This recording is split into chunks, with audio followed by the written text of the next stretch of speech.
ताज्या बातम्यांसाठी MH41 news चॅनलला सबस्क्राईब करा आणि बेल आयकॉनला प्रेस करा। मालेगाव महापालिका सार्वत्रिक निवडणुकीत प्रभाग क्रमांक 9 मधील भारतीय जनता पार्टीचे 4ही उमेदवार अल्पशा मतांनी पराभूत झाले। तरी देखील प्रभागातील मायबाप जनतेचे जाहीर आभार मानण्यासाठी श्रीरामनगर येथे श्री गुलाब तानाजी पगारे यांच्या प्रमुख उपस्थितीत जाहीर आभार सभा घेण्यात आली। विकासाचे स्वप्न घेऊन सुरू केलेला हा प्रवास विजय पराभवावर थांबत नाही। जनमताचा कौल मला शिरसावंद्य आहे। पदे येतील आणि जातील, पण सेवा हाच धर्म मानून आम्ही कायम तुमच्या सुखदुःखात सोबत असेन। आम्ही सदैव आपल्या सेवेसाठी तत्पर, असे प्रतिपादन गुलाब पगारे यांनी केले। यावेळी मनपा निवडणुकीस सामोरे गेलेले श्री गुलाब तानाजी पगारे यांनी प्रभागातील मायबाप जनतेचे शतशः आभार मानले। या प्रसंगी कुमारी निकिता संजय खडताळे, राजश्री सूर्यकांत गीते, सौभाग्यवती निलिमा भीमेश्वर महाजन, भाजपचे पदाधिकारी, वडीलधारी मंडळी, माता भगिनी नगरातील नागरिक मोठ्या संख्येने उपस्थित होते।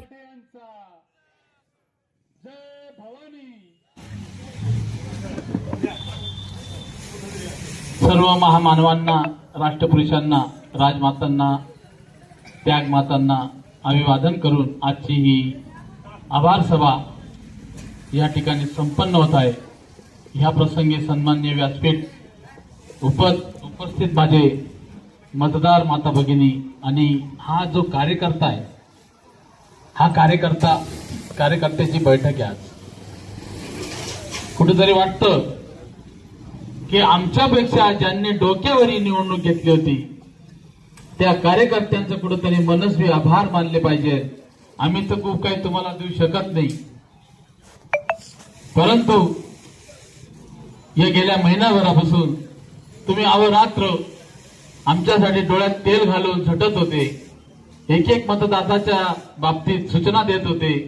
आपण या 25,000 मतदारसंघाचा मतदार प्रभाग क्रमांक 9 पर्यंत कसं पोहोचू, आपला प्रचार कसा व्यवस्थित होऊ, शेवटच्या घटकापर्यंत आपण कसे पोहोचू आणि जास्तीत जास्त भारतीय जनता पक्षाला मतदान कसं मिळेल, आमचे उमेदवार कसे निवडून येतील, अशी काळजी करणारे हे मतदाता आणि कार्यकर्ता यांचा आज आपण ही आभार प्रदर्शन सभा घेतो।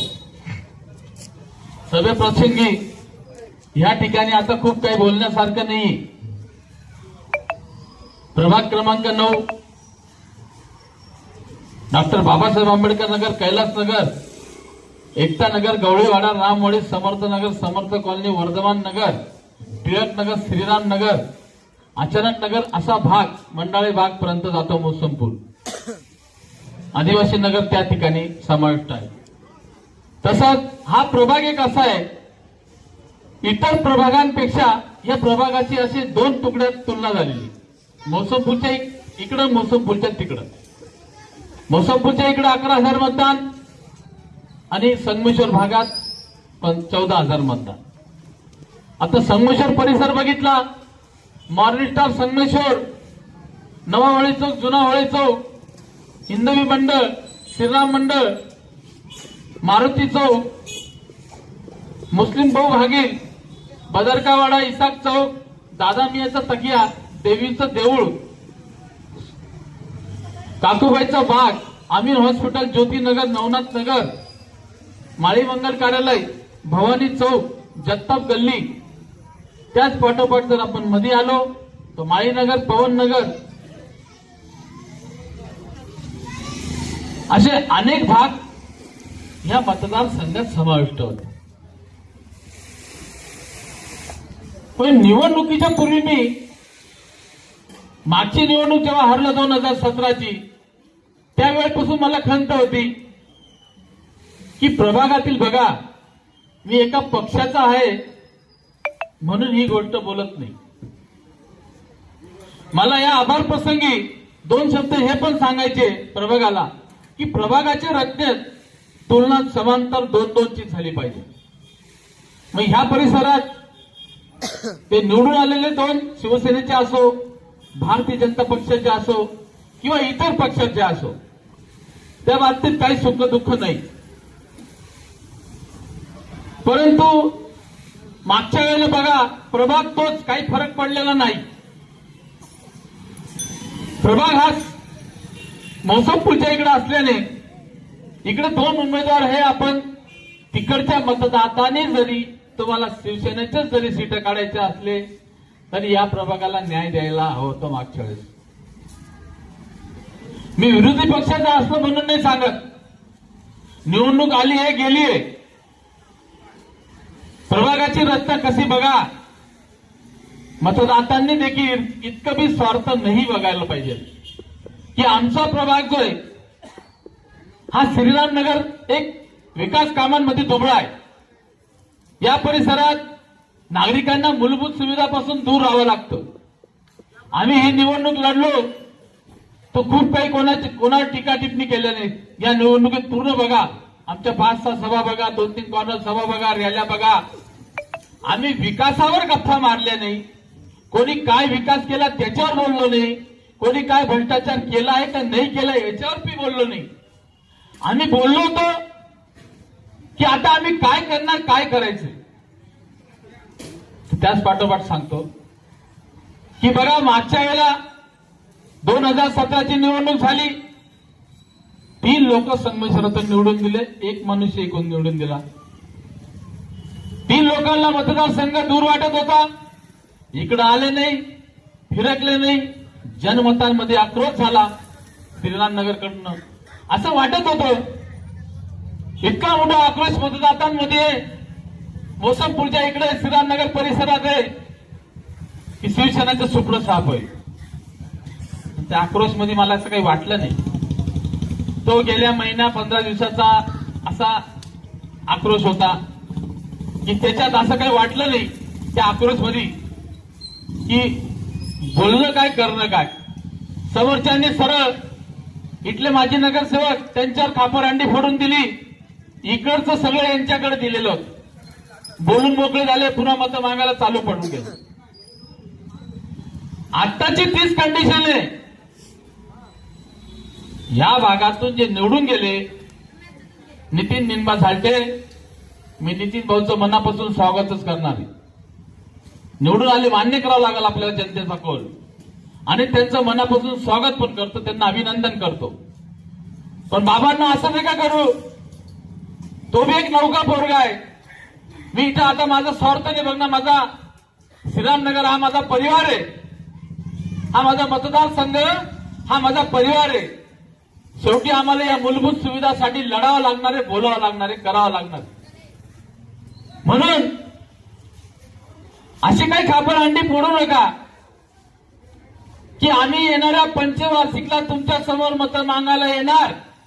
हा भाग 100% राजकारण आहे, करावं लागणार आहे. निवडणुका लढावं लागणार आहेत.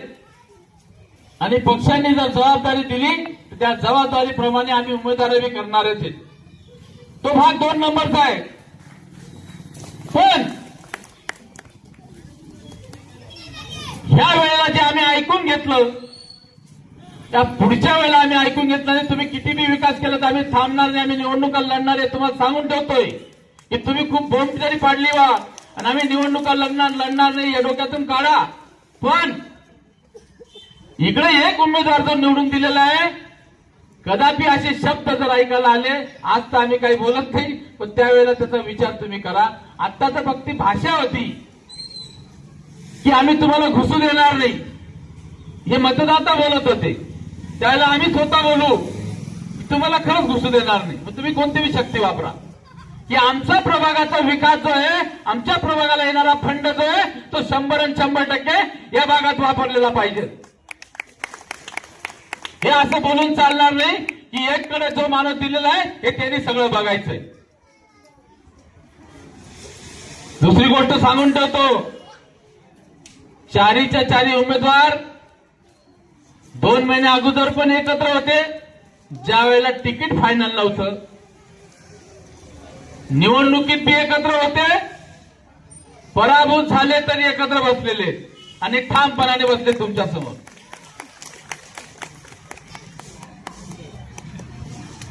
जनतेने जडकोल दिला, आम्ही मान्य करतो दिदार मनाने. हे आम्हाला मान्यच आहे. तोंड काळ करून आम्ही फिरणार का की जनतेने आम्हाला 5-5, 6-6 हजार मतदान दिले. चुकलं असेल कुठेतरी, ते पुढे बोलतो तुम्हाला मी. पण एक गोष्ट लक्षात ठेवा, गुलाब पगार आणि त्यांची टीम फार जागृत आहे. मी मागच्या वेळेला लक्ष दिलं नाही. तुम्हाला जनतेने तुमच्या हातात सत्ता दिली आहे, तुम्हाला जसा कारोबार करायचा तसा करा. पण आजच्या नंतर उद्या सांगतो, या महापालिकेच्या तिजोरीवर माझं बारीक लक्ष असतं.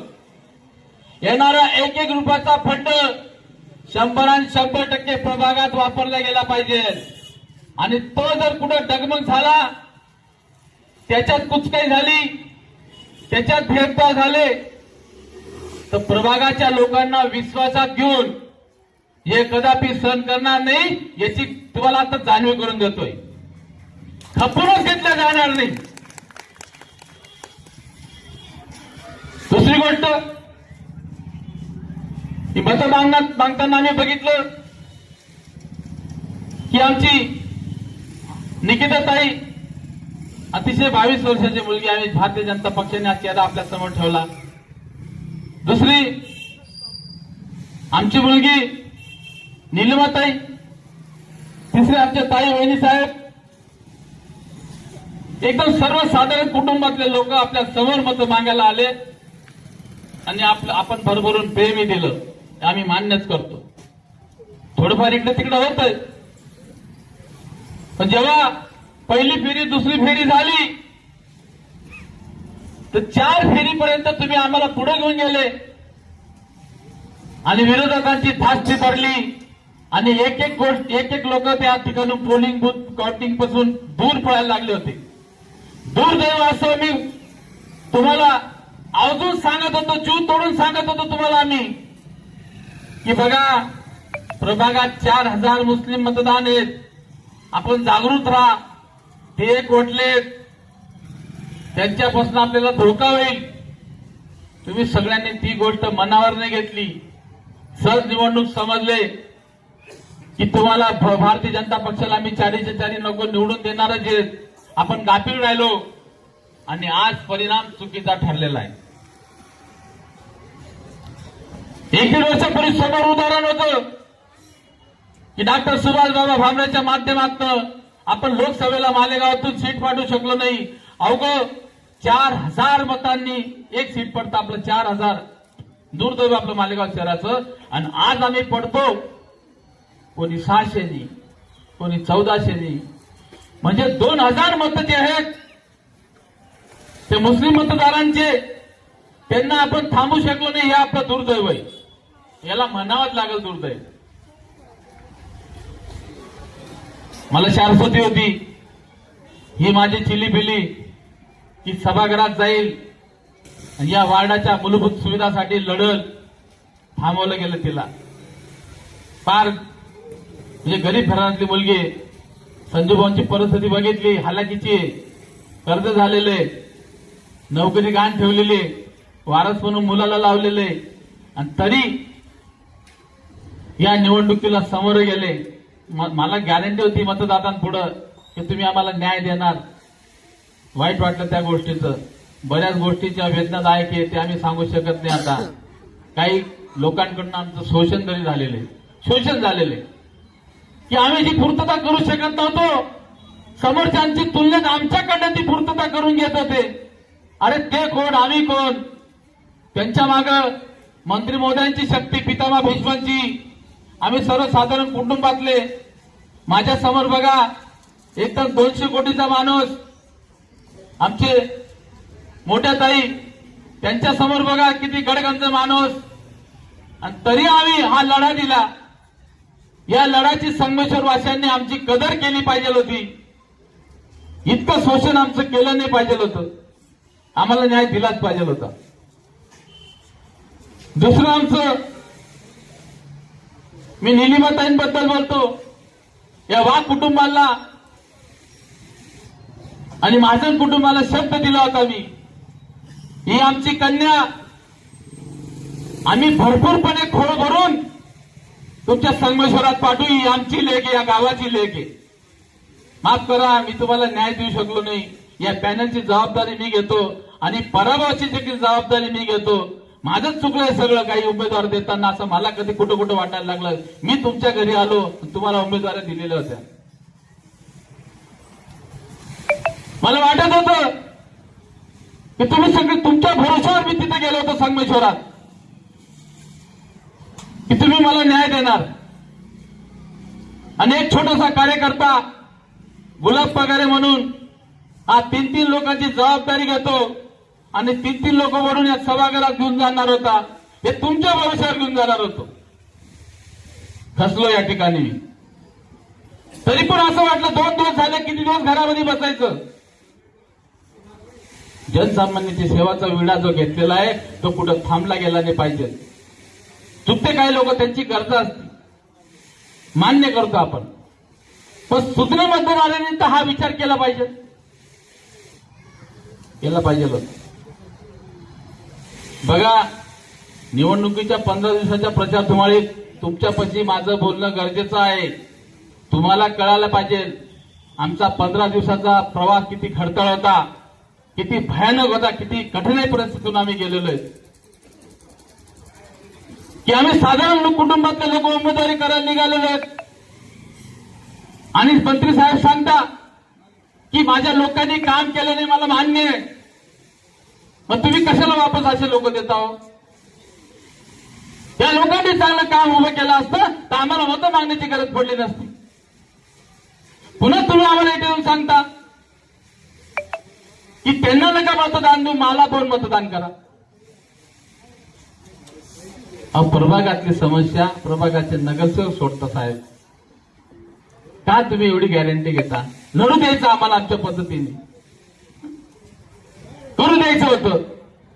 तुम्ही देखील बघायचं होतं तुमच्या पठ्ठ्यांमध्ये किती दम आहे. तुम्ही रिंगणात उतरून त्यांना बाजूला बसवता.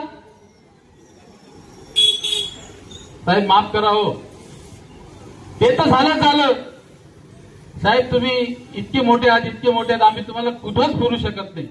पराभव मान्यच केला आम्ही, करू शकता तुम्ही आमचा पराभव, पण आमच्या छोट्या मोठ्या कार्यकर्त्यांना दम बाजा, गरीब घरातल्या पोरांना दम. माझं कुटुंब जर एका ठिकाणी गेलं असेल, एखाद्या ठिकाणी, त्याला 10 मिनिटात तिथं फोन यायचा त्यांना की साहेबांना नाराज नका करू, तुम्ही साहेबांच्या विरोधात काम करताय. म्हणजे मतं मागणं साहेबांच्या विरोधात आहे का? ही लोकशाही आहे का? लोकशाही पद्धतीने लढतो आम्ही. ही लोकशाही मारू नका साहेब. मोकळ्या मनाने मतदारांना मतदान करू द्या, मोकळ्या मनाने लोकांना मतं मागू द्या, उमेदवारांना मतं मागू द्या. कशासाठी हे दडपण? काय आहे त्या महापालिकेत? काय गाडलेलं आहे तिथं की तुम्ही गेले 15 दिवस रात्र आमच्यापेक्षा जास्त तुम्ही राबवत होते साहेब. ठीक आहे, हरकत नाही साहेब. जी गोष्ट झाली ती आम्ही मान्य करू आणि समजूनच घेऊ. आम्ही छोटे लोक आहात, काय करू शकतो आम्ही? तुमचं काही करू शकत नाही. हातबल येत आम्ही आणि काही करणार पण नाही. पण पुनश्च सांगतो माझ्या मतदार राजांना, बंधू भगिनींना, समाजसेवेचा विडा आम्ही उचललेला आहे, तो आम्ही करणार आहे. ज्या लोकांनी आम्हाला न्याय दिलेला आहे त्यांचं ऋण आम्ही फेडणार आहे. आज आम्ही निवडून नाही आलो, हा भाग 2 नंबरचा आहे, परंतु श्रीरामनगरवासियांनी थोडं का होईना दाखवून दिलेलं आहे. इथं कुठेतरी गरिबाला न्याय मिळेल. ठीक आहे, आम्ही लोखंडवालामध्ये हारलो, पण धारावाईमध्ये आम्ही जिवंत आहे हे तुम्हाला दाखवून दिलं आम्ही. तुम्ही जरी झोपडपट्टीचं कैवारी नसाल, तुम्ही या ठिकाणचा घटक आहे. माझी जन्मभूमी आहे, माझी कर्मभूमी आहे आणि मी या लोकांसाठी उरून पुरून निघणार, माझं कार्य चालू ठेवणार. कोंबडं झाकून ठेवल्याने सूर्य उगत नाही असं काही भातच नाही. तुम्ही कितीही कोंबडं झाकवण्याचा प्रयत्न करा, सूर्याचा उदय हा नक्कीच होणार आणि 100% होणार. हे तुमच्या बळावर होणार. म्हणून या ठिकाणी आभार प्रसंगी आत्म्याला खूप वेदना झालेल्या आहेत, प्रचंड वेदना झालेल्या आहेत. जे नको व्हायचं ते घडलंय. पुन्हा तिकडचे 3 उमेदवार निवडून गेलेले आहेत. हे नकोसे होतं. मी आज राजकारणावर बोलायला नाही आलेलो आहे. मी जो अन्याय झालेला आहे त्याच्यावर बोलण्याला आलेलो आहे. आणि ह्या ज्या माझ्या मायबाप कार्यकर्त्यांनी मला डोळ्यात तेल घालून निस्वार्थपणे मदत केली, त्यांच्यासाठी आम्ही चारीच्या चारी लोक अवरात्र झटकू. जे बी काय असं तुमच्या अडी अडचणी, मी खूप काही आप्पाच्या गप्पा सप्पा मारणार नाही, पण तुम्हाला सांगतो तुमचं कार्य कुठं थांबू देणार नाही. जिथं कुठं अडले तिथं आम्हाला आठवण करा. त्या ठिकाणी सदैव आपल्याकडे आम्ही हजर आहोत आणि आपल्या कार्याला गती देण्यासाठी आमची गती कुठं थांबणार नाही याची तुम्हाला शाश्वती देतो. आणि आजचा हा कार्यकर्ता मेळावा ज्या लोकांनी, ज्या कार्यकर्त्यांनी आमच्यासाठी अवरात्र तेल टाकून जे झटले, ज्या माझ्या मायमावल्यांनी निस्वार्थपणे माझ्यासाठी काम केलं, ज्या मायमावल्या चुकीचा रिझल्ट लागला म्हणून त्यांच्या दोन्ही डोळ्यांना धारा मला बघत नव्हत्या, अशा मायमावल्यांनी मी तर त्यांच्या पोटी जन्माने घेतला. त्या भगिनीच्या सहवासातून मी जास्त काही वावरलो नाही. पण बघा, काही वेळेला हे जे मानवलेलं नातं असतं ते कसं असतं सगळ्या नात्यापेक्षा, की मी पराभव झालो म्हणून जेवढं दुःख मला नाही झालं तेवढे माझ्या मायबाप जनतेला झाले. त्याचा देखील मी ऋणी आहे. माझ्या मायबाप जनतेला व कार्यकर्त्यांना मी आग्रहाने आणि मनापासून सांगतो की तुमचं स्वतःचे आभार व्यक्त करून जे बी कुठले काही काम असलं माझ्या लायकीचं ते माझ्या कानाला अवश्य टाका. मी ते पूर्ण करण्याचा प्रयत्न करेल आणि प्रभागाच्या सर्वांगीण विकासासाठी सतत महानगरपालिकेत पाठपुरावा करून तो विकासाची गंगा या श्रीरामनगर संगमेश्वर परिसरात आणल्याशिवाय मी राहणार नाही आणि या ठिकाणी थांबतो. असं आपल्या सर्वांना ही सभा संपन्न झाला असे जाहीर करतो. पुनश्च कार्यकर्त्यांचा मनापासून आभार व्यक्त करून थांबतो. जय हिंद, जय श्रीराम. ताज्या बातम्यांसाठी MH41 न्यूज चॅनलला सबस्क्राईब करा आणि बेल आयकॉनला प्रेस करा.